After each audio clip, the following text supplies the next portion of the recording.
Whenever mankind embarks in any kind of new creative endeavor, it always takes the law a little while to catch up. It's often difficult for the law to keep up with technology just because it moves so fast.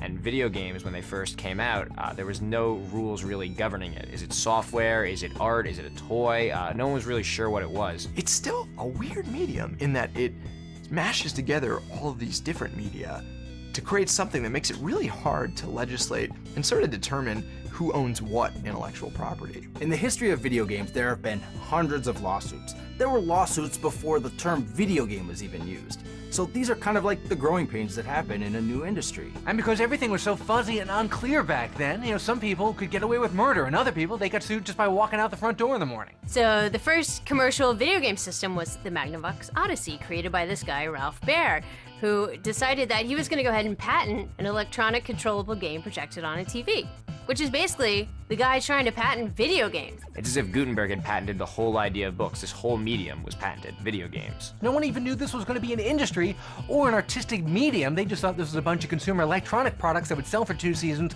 and then just disappear. But because they had these patents, Magnavox was actually able to wring licensing fees for a couple of years out of companies like Atari for stuff like Pong. All right, so if Magnavox basically came out and patented the entire medium of video games, Atari took it a step further and said, all right, we're going to start patenting genres. One of the most famous early legal intellectual property cases with video games involved PacMan. Obviously, PacMan was a huge arcade hit back in 1980, and it took him a year or two to end up on home consoles, which he eventually did for the Atari 2600. But in the meantime, Magnavox had come out with a game for the Magnavox Odyssey 2 called Casey Munchkin. Casey Munchkin was a game in which you moved a cartoonish character around a maze collecting dots. Atari decided there couldn't be 2 maze games, so they sued the makers of Casey Munchkin Phillips, and they actually won. And they tried to work this angle where, oh, you can't do your product because it's too close to my product. In reality, it's kind of like saying, oh, I did Star Trek, so you can't do Star Wars because they're both about guys in space shooting aliens. I mean, some of the best games of all time, right? Like Galaxian and Galaga.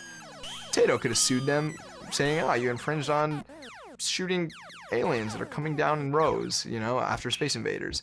It's the same basic principle. It just doesn't fly, but it worked back then because the medium was so new. So it's really too bad that Casey Munchkin got shut down because it was actually a better game. And frankly, PacMan for the 2600 was a big steamy pile, so. The legal thinking went the other way in the case of Data East versus Epix, where Data East had a game called Karate Champ, and then Epix had a game called World Championship Karate. They were both basically 2 guys standing on opposite ends of an arena karate chopping each other, kind of looked alike, and they had kind of similar gameplay, the kind you would find in any sort of fighting game. And the courts, in this case, realized that Data East's Karate Champ and Epix's World Championship Karate were different properties playing in the same genre. The court actually ruled that if a 17-and-a-half-year-old kid can tell the difference between these 2 games, then it was okay to have 2 games that were really similar. The legal test was if a reasonably intelligent person could distinguish between the 2 products. But if you show my mom Guitar Hero, she still thinks it looks just like Mario, so.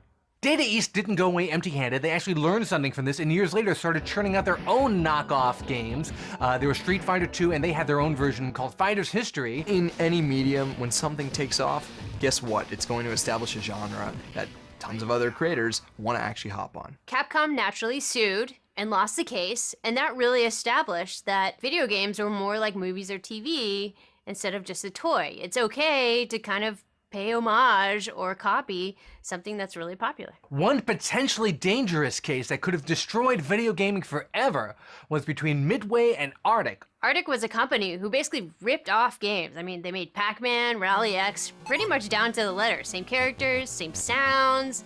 Sometimes they didn't even change the name. When they got sued, what Arctic said was, since video games are kind of transitory experiences, I could go left this time, I could go right that time, they're not the same twice. Therefore, according to the letter of copyright law, you can't actually copyright them. Because the game's different every time you play it, there's no single experience to copyright.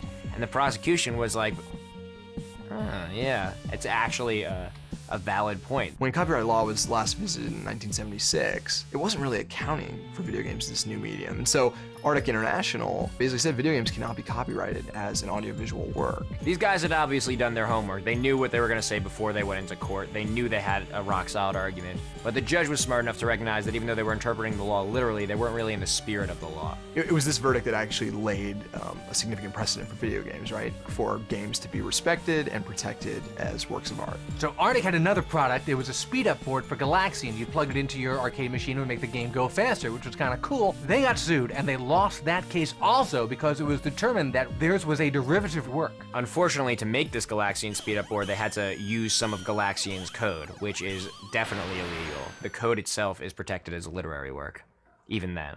This issue of can you alter other people's work came up again in 1990 with The Game Genie by Galoob. Anyone that owned the original Nintendo probably remembers the Game Genie. It was a big deal when it came out. It was this connector that went between the game and the system itself, and when you turn the system on, you'd have a chance to enter some codes. And it would give you all kinds of cheats.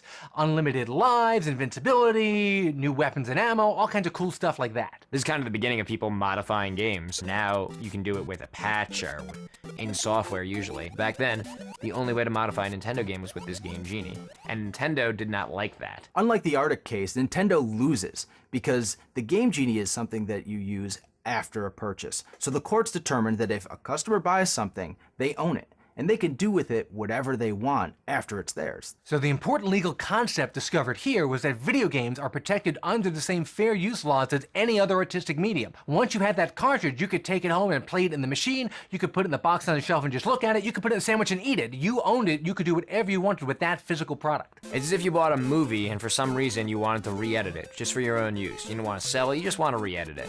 That's obviously legal. Same principle here, it's fair use. Nintendo, of course, did not want to hear this. They appealed the case and they lost, and they tried to appeal it all the way up to the Supreme Court, which refused to hear the case, sticking a fork in this once and for all. It's interesting because now the way they get around it is many games have you sign an end-user license agreement when you start off. Most games, especially computer games, will make you agree to a long document that you never read before you can actually play the game.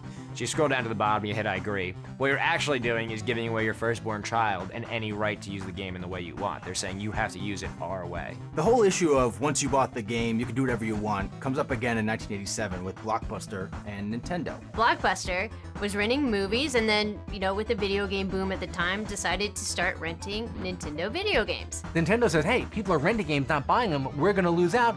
We're going to find some way to sue these guys. Well, they lose because, you know what? Blockbuster bought them, they can do whatever they want with them. But then, Nintendo, out of spite, goes after Blockbuster and says, well, what about the manuals? Blockbuster made a habit of photocopying their manuals. So that they lost the manual, which I think I lost like the Simon's Quest and Metal Gear manual. Well, I didn't lose them, but really bad things happened to them. They'd be backed up. Nintendo was like, whoa, hold on a minute.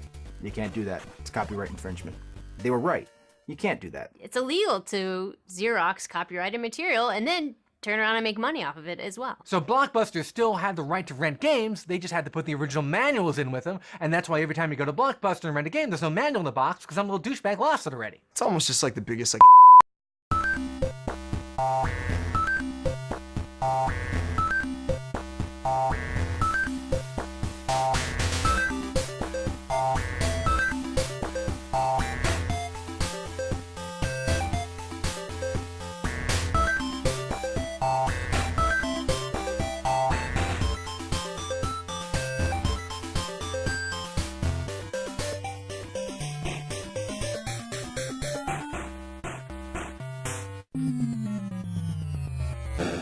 Whenever mankind embarks in any kind of new creative endeavor, it always takes the law a little while to catch up. It's often difficult for the law to keep up with technology just because it moves so fast.